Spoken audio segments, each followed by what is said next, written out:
So we're ready to go ahead and start adding authentication to our application so that we can provide our user credentials in our UI and authenticate the user with these credentials and return back a JSON web token, which will be our method of authentication to authenticate the user.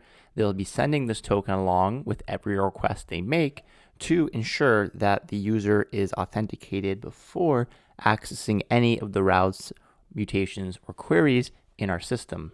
So in order to implement authentication, we're going to use Passport, which is the most popular Node.js authentication library, and will allow us to authenticate a user by verifying their credentials, manage authenticated state, and attach information about the authenticated user to the request object for further use in our route handlers. So let's go ahead and get started. So firstly, I'll go ahead and open up a new terminal in the backend and install the dependencies we're going to need to use Passport and all of our authentication. So let's go ahead and npm install save at nestjs/passport, passport, and passport local. So in Passport, we have the idea of strategies, which are going to be a common way to implement an authentication method with Passport. So the first strategy we're going to implement is the local strategy, which will accept an email and password and provide a user back with a JWT token. So now that we have these dependencies, let's go ahead and get started setting up this strategy. Now I want to create a new auth folder that will hold all of our authentication related code.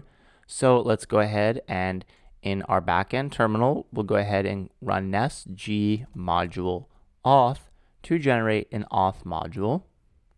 And next, I also want to generate an auth service, which our strategies will use to authenticate and verify a user. So let's go ahead and generate the auth service as well. So next we can start to implement our local strategy, which will accept the username and password, or in our case, the email, in order to authenticate the user credentials. So in the auth directory, I'll create a new strategies folder, which will contain all of our Passport strategies. And let's go ahead and create our first one, which will be called local.strategy.ts. And now we'll create an injectable class, and we can import injectable from Nest.js common. And I want to export a class called the local strategy, which will extend Passport strategy. Now we need to make sure that we have the types installed for Passport in order for this import to work properly. So let's open up another backend terminal and make sure we have the correct types installed. So I will npm install --save -d for dev, and then the types at Passport local. So now we have the types we need to implement this strategy. Let's go ahead and import the Passport strategy from Nest.js Passport. So now we pass in to this Passport strategy, which is actually a function call. We want to pass in the strategy that we're currently using from Passport. So to pass in the strategy we want, let's go ahead and explicitly import the strategy we're using. So in our case, you can see here, we want to import the strategy from Passport local, which is the strategy that we're going to be using in this local strategy. So we go ahead and pass in the strategy to this call. So now we want to set up a constructor where we make a call to the super class. And in here, we can provide an options object where in our case, we want to override the username field that is going to be passed in. So by default, this local strategy will accept a username and password field. However, we want to change it to make the username field an email field, because in our application, users will log in with their email. So to do this, we can provide a username field property and set it to email, which is the name of the property that the user will send to our backend server when authenticating. So now we actually have to implement the async validate method. which is going to get called automatically with the passed in email and password from this route.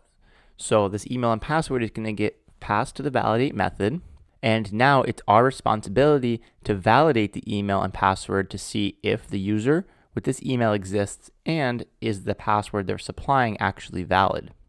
So in order to actually implement this functionality, let's go into our user service where we can create a new method in here called async verify user that will get the email and password passed in as arguments.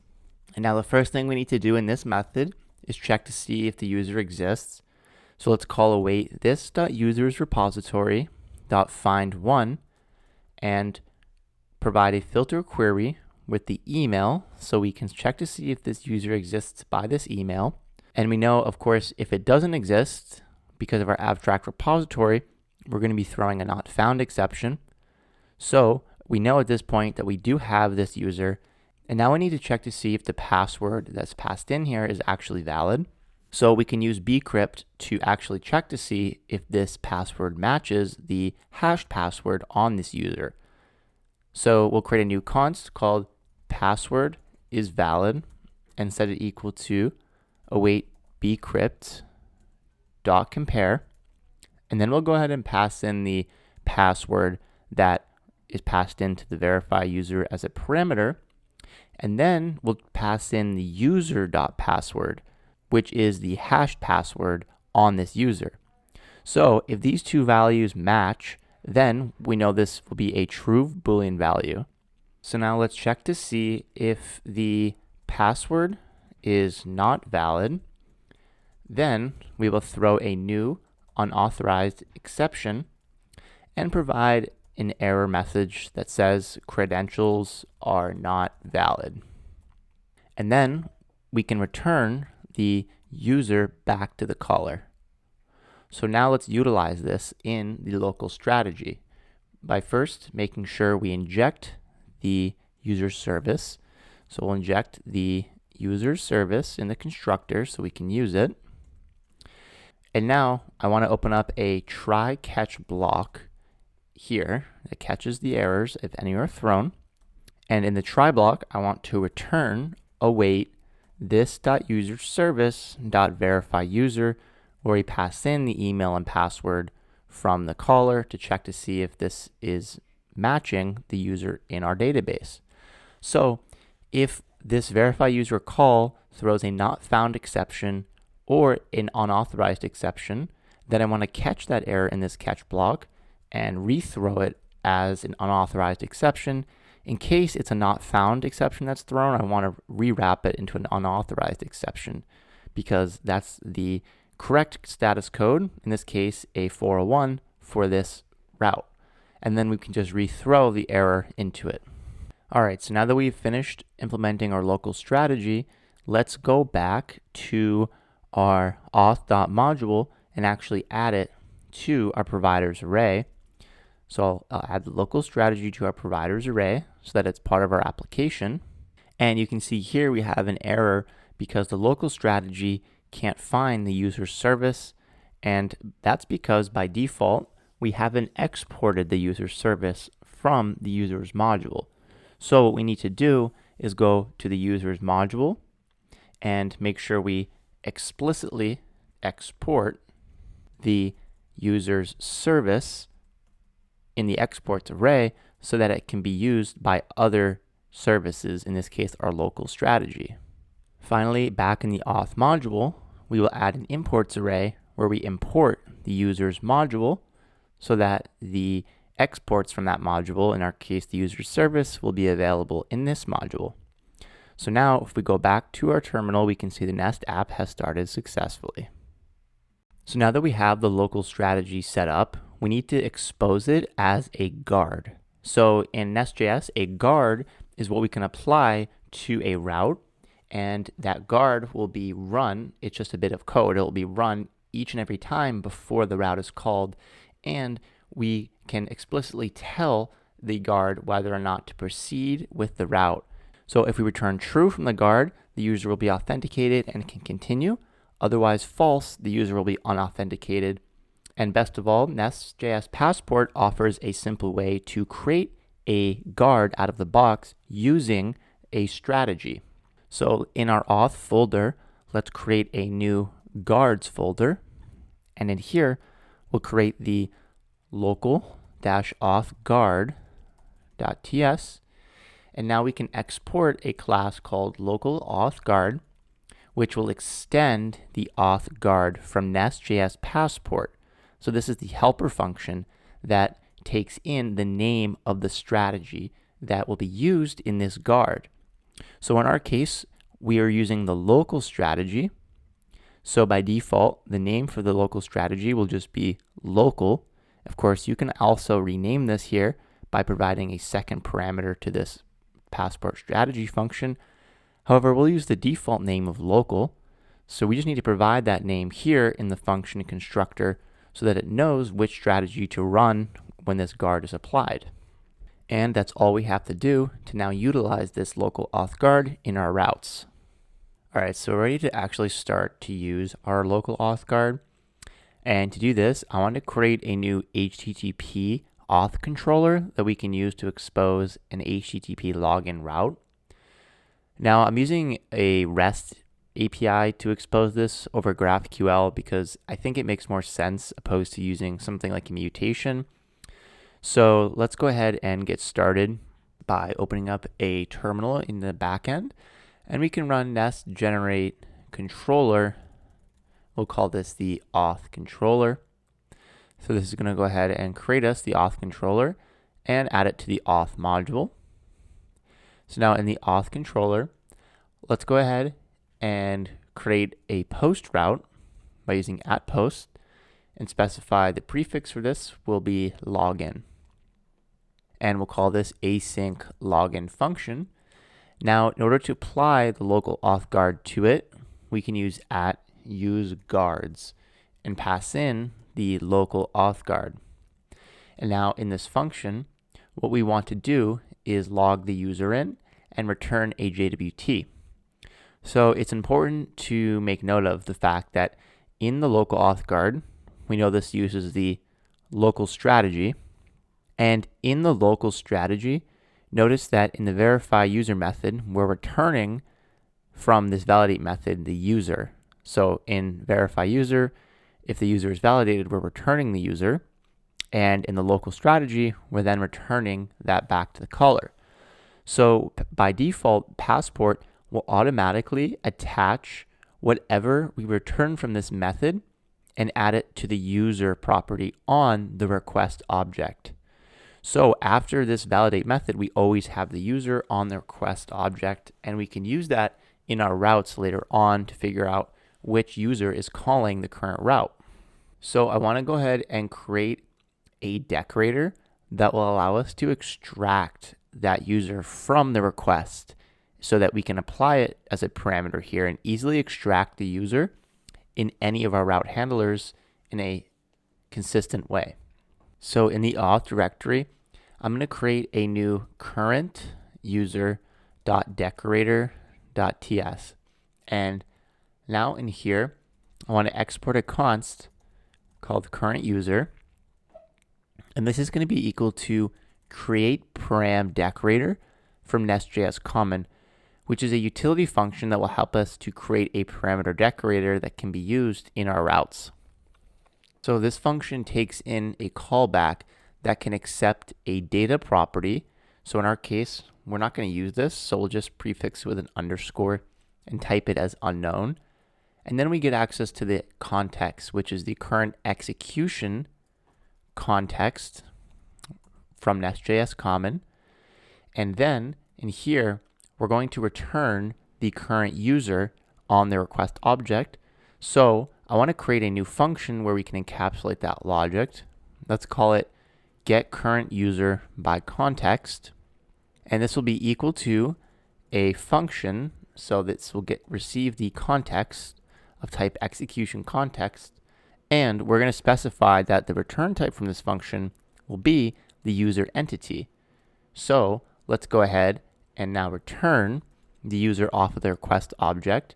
So in order to do this, we're going to call context dot switch to HTTP, which will switch the current context to HTTP, and then we can call get request on it to get the in-flight request object.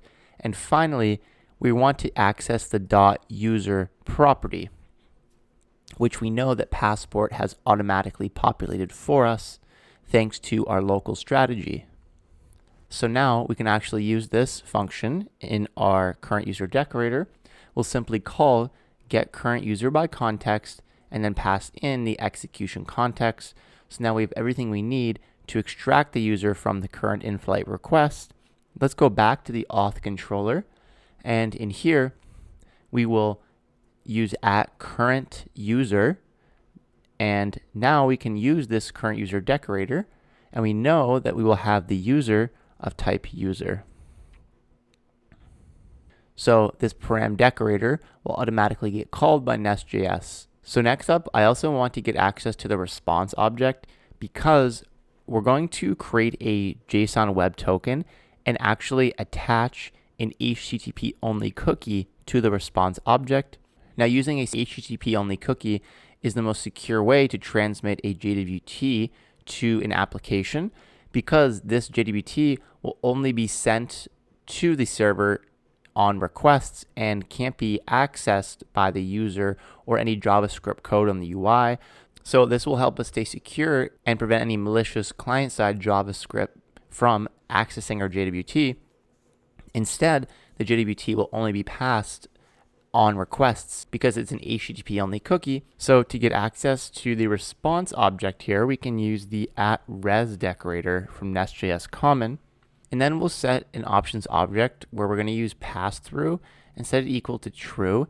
And this is so that we can actually call response.send ourselves and make sure that Nest.js doesn't do it, because we want to send back the JWT directly in this method here. So we will just set pass through as true. So we know that this is a response property of type response, and we can make sure that we import response directly from Express.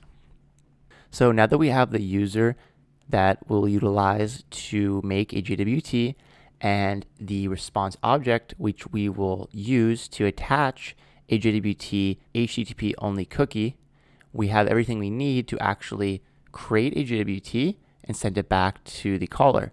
So let's go ahead and get started next to do that. So we're ready to start actually generating a JWT that we can pass back to the user and set as a cookie when we execute the login route. So in order to do this, we're going to need to install some additional dependencies. So let's go ahead and open up a new terminal in our backend and run npm install -save nestjs/jwt and passport JWT, which is going to allow us to create a new strategy that will be able to accept a JWT token. So additionally, we also need to install the types for these packages. So let's npm install save-d and then the types passport JWT. So now that we have these dependencies, we need to go ahead and set up the JWT module in our auth module. So open up the auth module, and in our imports array, we'll go ahead and add a new import to the JWT module from nestjs/jwt, and we're going to call register async on it so that we can provide an options object and use the use factory property where we can inject our config service. So let's go ahead and do that. We'll add the config service parameter of type config service from Nest.js config, and we'll go ahead and now return the options object that the JWT module expects using the config service. So the first thing we're going to need to provide is the secret. So the secret is what the JWT module will use when generating a JWT. And then when the JWT is sent back to our server, the The secret is then used again to compare the JWT to see if it matches using the secret value. So this secret value is very important because it is what is used to generate and verify our JWTs. So we want to make sure we add this to our .m file and make sure it's not hard-coded. So let's open up our .m file and add a new JWT secret parameter. And now you can generate any random string or series of characters you want to use for this JWT secret, as long as it's secure.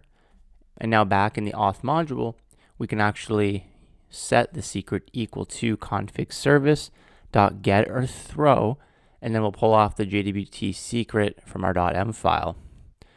So next up, we have a property called sign options, which is an object that will then accept an expires in property, which we can use to set how long the JWT is valid for before it expires. So I also want this to be in the .env. So we'll set the JWT expiration environment variable, and we'll set this equal to 3600 seconds to say that our JWT will be valid for 1 hour. You can set this to whatever you would like. And now we'll set the expires in property equal to config service.getOrThrow, pull off the JWT expiration. Now you can see that the expires in property expects us to be a string or a number, and I want to convert this into a number. So I'll go ahead and use the number constructor to convert the JWT expiration, which comes in as a string from our config service, and convert it into a number. Finally, make sure we add the inject property, where we'll add the config service so that it's actually available in this use factory. So now that we have the JWT module set up, we can actually start using it to create some JWTs. So in our auth service, let's go ahead and start setting this up by creating a new async login method. Now we know from our auth controller in the login route that we will be passed in the current user from the local strategy and the response from Express. So let's go ahead and specify these as parameters. We'll get the user, entity, and the response from Express. All right, so the first thing we're going to do is generate the expiration time for the JWT. So let's go ahead and do that. We'll create a new const called expires and set it equal to new date. Then we're going to call expires dot set seconds to set these seconds on it, and we will call expires dot get seconds to get the current number of seconds on this date. And then we want to add this .config service, so we'll need to inject the config service so that we have access to it. So let's go ahead and do that now. We'll inject the config service from nest.js config. And we want to then get the config service.getOrThrow JWT expiration. So we're adding on the expiration of the JWT in seconds to the current seconds of the date and setting that as the seconds on this data object so that it will represent the expiration time of our JWT. And the reason why we want to create this is so that we can make sure that our cookie that we're about to create expires at the same time as the JWT. So let's go ahead and next generate a token payload. So a token payload is what is going to be on the JWT token after it is decoded. So the JWT token can have data on it after you decode it, and that's one of the big benefits of it is we can store information about the user on the token so that we don't need to reach back out to the database when we get the token in our system. We can simply decode it and know immediately which user we're dealing with. So let's go ahead and create a new const token payload, and I want to create a new interface that will represent the token payload. So in our auth folder, let's create a new token payload.interface, and we will export an interface called token payload. Now this is essentially going to be the same properties on the user already. However, we don't want to include the password on the user because that would be insecure. We don't want to expose the password, but we want to keep the user's ID and their email on the decoded token. So let's start off with the underscore ID. Now we're going to have this ID be of type string so that we can send it over the wire and have a common type for the token payload and not have it as an object ID. And then for the email, we know this will also be of type string. So now in the auth service, we will reference the type for the token payload as the newly created token payload interface. And now we need to set the ID. And of course, we can do this off of the user that's been provided to us from the auth controller, which we know comes from the local strategy. So let's go ahead and call user ID.toHex string to convert the object ID to a string. And then the email we are going to pull off of the user as well. So now we have the token payload, which is the data we want to encode on the JWT. Let's go ahead and actually create the JWT. And to do this, we're going to need access to the JWT service from Nest.js JWT. So let's go ahead and inject that next in our constructor. We'll have a new private read-only JWT service of type JWT service. And now we can use the JWT service to generate our JWT, which will use the information we've already provided in the JWT module, including the secret and our sign options to create the JWT. I'll create a new const called token and set it equal to this.jwtservice.sign. And then we can pass in the token payload, which is going to be encoded on the token. And now finally, we want to set a cookie on this response from Express that will include this JWT token. So let's do that by calling response.cookie. And then we give the name of the cookie. So we'll call this the authentication cookie. And then we pass in the token. And finally, we can provide an options object. So the first option we want to set is HTTP only, which ensures that the JWT isn't going to be stored insecurely on the client side and be able to be accessed by the user or JavaScript code. Instead, it's only going to be sent to the server as a cookie during HTTP requests. So we want to set this to true to keep this more secure. And then we can set the expiration date on the cookie as the date we have created based off of the JWT expiration. All right, so I want to test out our new login route. So firstly, let's go ahead and make sure we have a user created in our system. So I've just gone ahead and created this user using the create user mutation that we have. Next up, I'll copy the email and password, and then I'll go to Postman, where we'll launch a request at localhost 3001/auth/login to test our login route and change the body to JSON, and then paste in our email and password. So we need to make sure we add quotes to the properties and wrap this in a JSON object. So now we have the email and password we're sending to our login route. So let's go ahead and send this off. You can see we have a successful response back, which means that our user was authenticated correctly. And importantly, we can see under the cookie section that we have the JWT cookie that's been set under the authentication key, which means we are authenticated. So if I went ahead and, for example, changed the password out to an incorrect password and tried this again, you can see we have a 401 unauthorized response and our error message stating that the credentials are no longer valid. So let's copy this JWT cookie value, and then in our browser, let's navigate to jwt.io, which is a website we can use to paste in a JWT token and then see the decoded payload.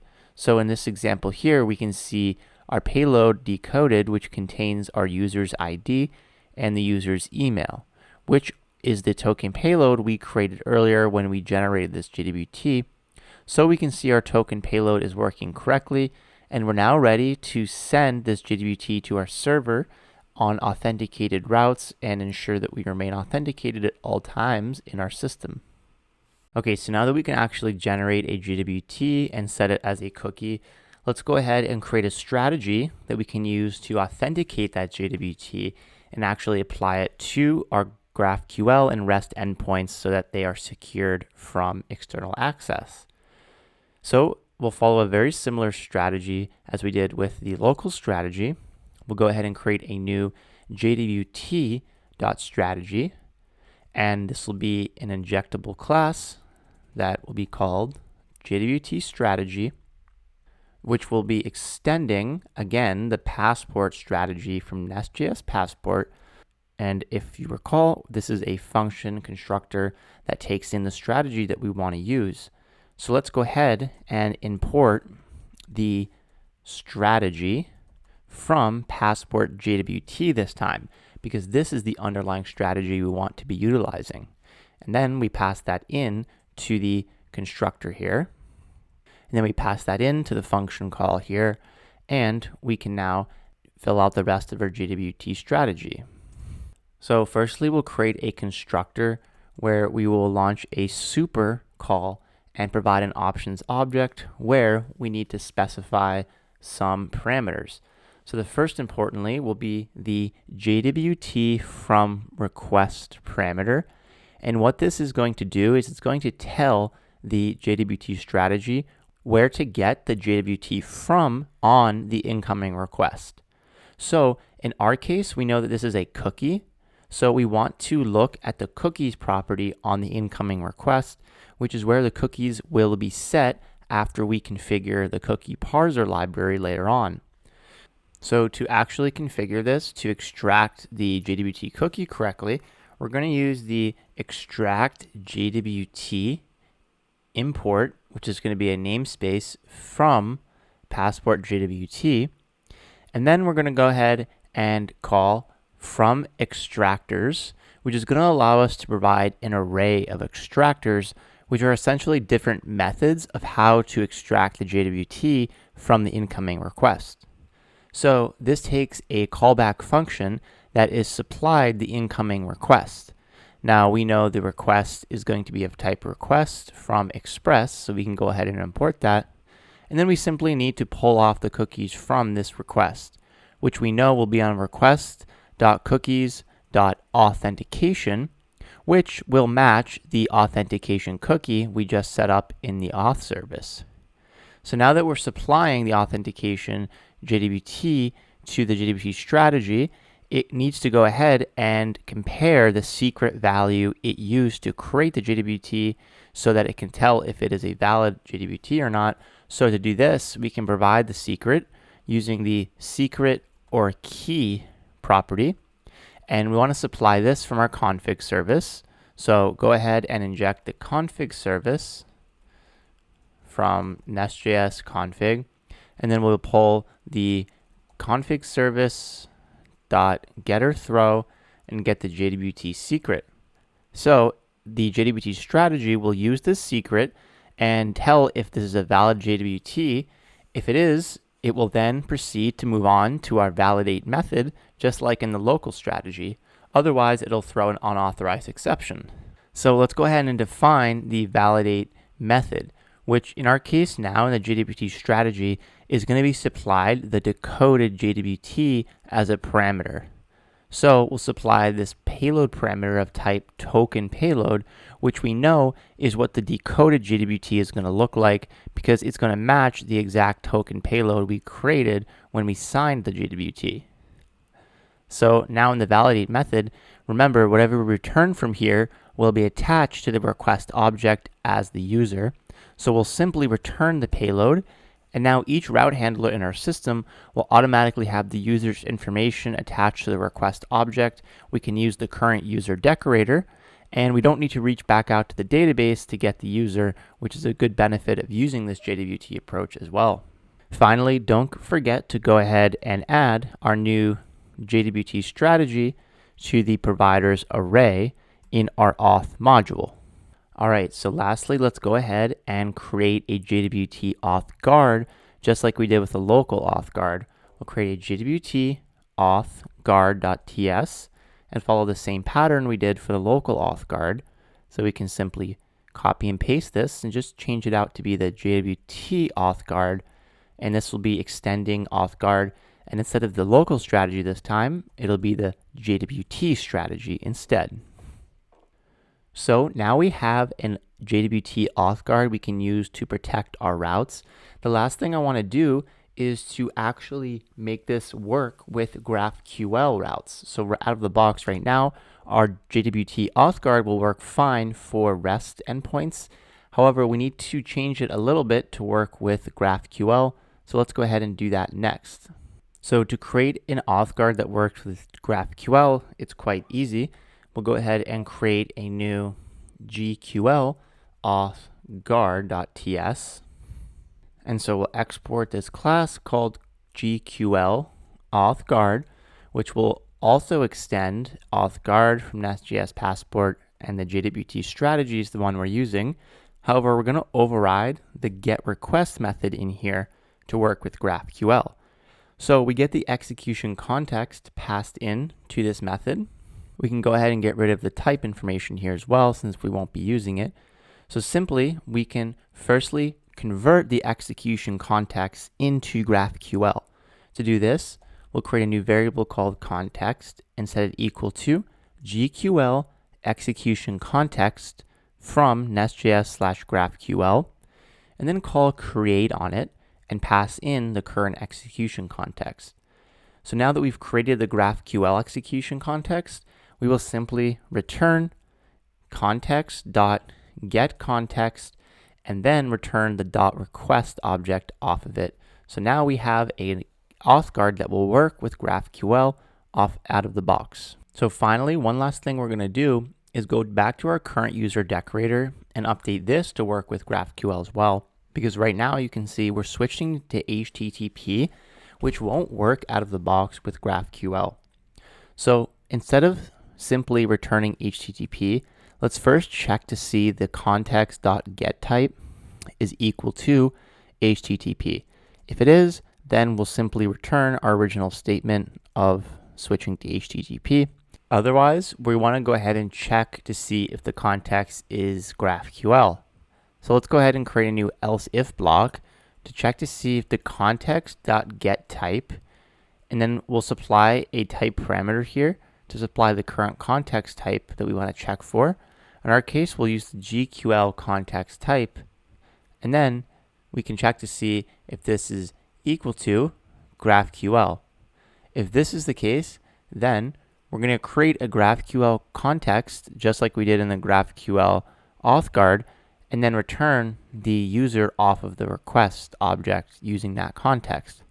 So we'll return GQL execution context.create, pass in the current context, so we create the GQL execution context, and then we're going to call getContext on this, which will return us the current context object where the request object lives. So we'll access the .rec object, which is the current request, and then the .user object, which will be the user supplied by the JWT strategy here. So in order to actually parse incoming cookies, as I said before, we need to actually install a third-party library. So let's go ahead and do that. So we'll npm install cookie parser and save this. Next, we'll also install pnpm-d types/cookie parser to get the types for this library as well. And so this library is going to allow us to parse incoming cookies, and it will attach them to the incoming request object for us, which makes this a lot easier to deal with. The only thing we have to do is open up our main.ts file and now set up cookie parser. So I'll import star as cookie parser from cookie parser. So now that we have cookie parser, we're going to call app.use, which is how we apply middleware to our Nest.js application globally. So middleware, similar to a guard, is just a bit of code that's going to run before our routes are run. So in this case, before our routes are executed, we want our cookies to be parsed and attached to the incoming request object. So we'll call app.use and then call the cookie parser function so that the cookie parser will work properly. So now we have everything we need to actually apply our GQL auth guard to our mutations and queries. So let's try it out by opening up the user's resolver, and we'll add a @useGuards decorator to the findAll method, and then pass in the GQL authguard to this query.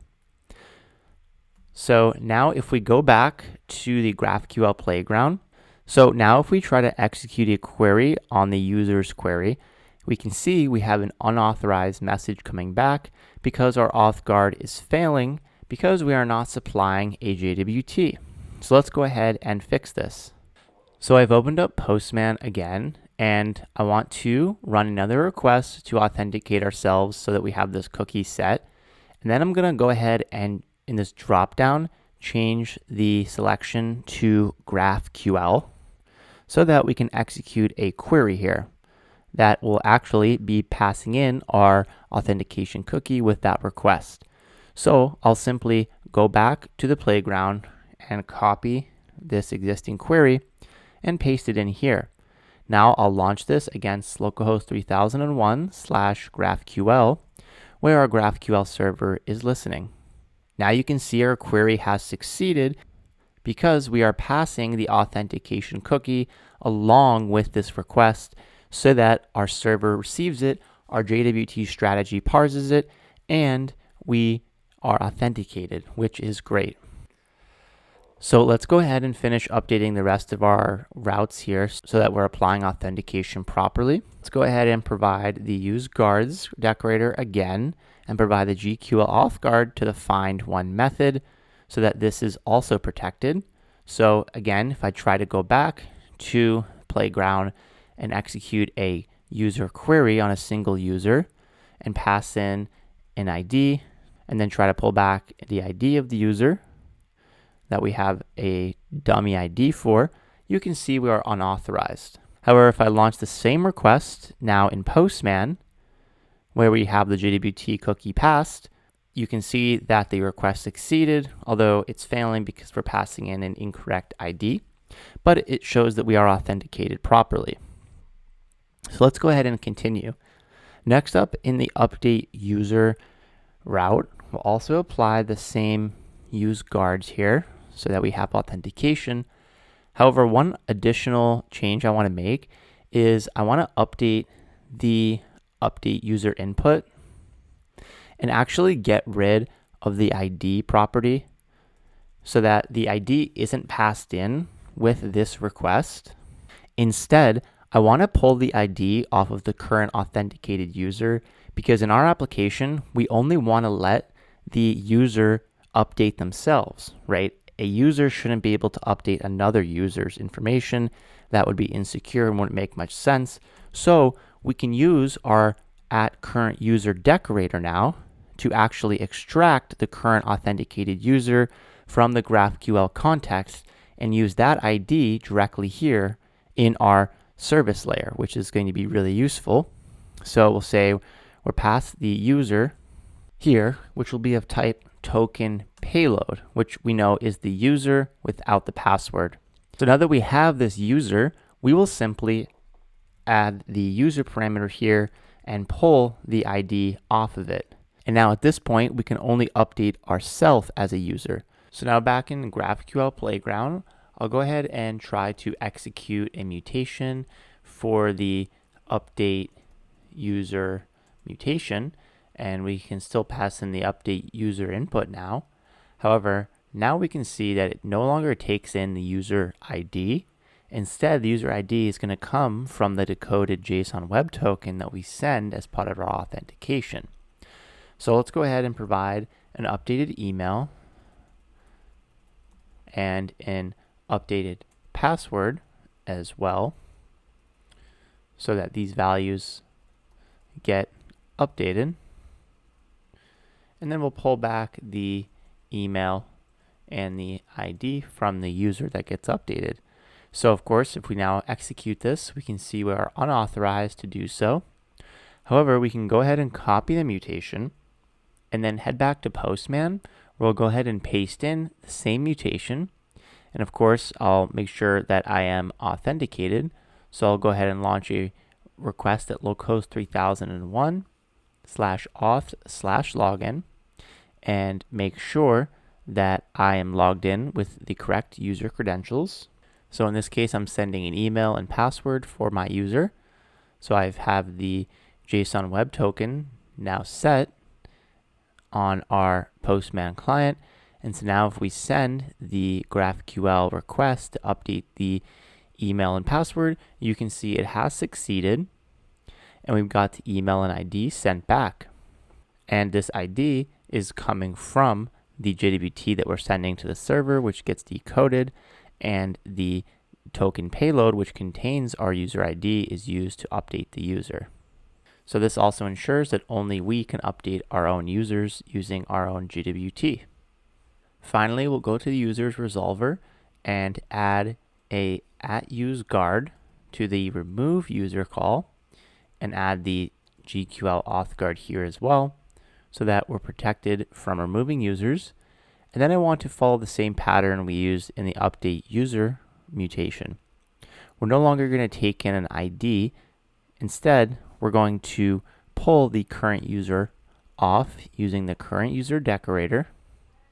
So we know this will be the user of type token payload. And now instead of passing in the ID from an argument, we're going to extract the user's ID from the JWT and make sure only that user can delete themselves and no one else.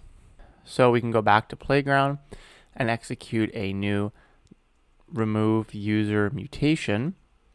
And you can see now it takes in no arguments. And if we try to pull back the ID of the removed user, we have an unauthorized response.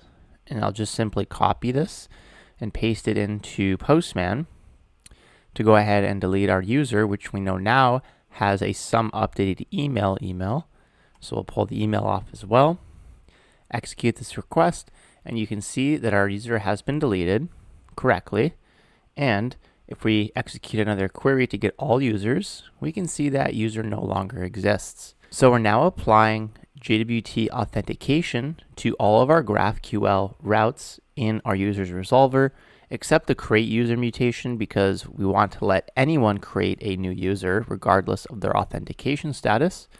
Let's go ahead and start using this in our UI